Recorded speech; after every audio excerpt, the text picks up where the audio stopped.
In this video, I'll be showing you step by step how to customize Yahoo Finance Charts. It is super easy to do. So the first thing you need to do is open up your favorite browser, and then from here you'll need to go up to finance.yahoo.com and then log into your account.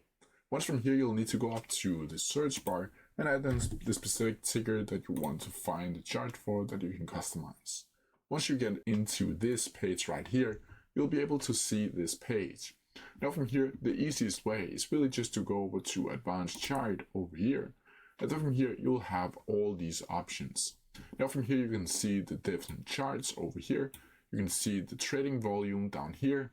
You'll be able to add in intervals down here, like 1 day, 5 days, 1 month, up to 5 years in all. And you can also change the intervals from 1 minute to all of these options over here.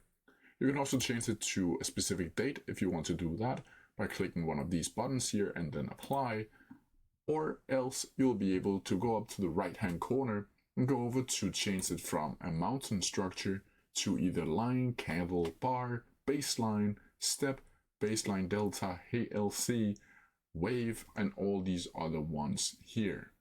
From here, you'll also be able to add the comparisons and compare different stocks to each other. You can add in indicators if you want to do that by clicking here and choose search for the specific indicator that you want to apply for this specific chart. You can also over here add corporate events like dividends and stock splits, corporate guidance, and performance.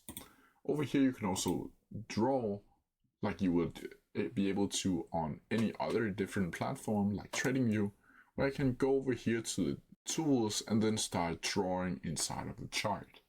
From here you can also go over to the settings over here to add in more chart preferences and y-axis scales, and you can also reset it by clicking down here. But that's how you do it. If you have any questions about it, please leave them down in the comment section below and I'll try my best to answer them as quickly as possible. See ya!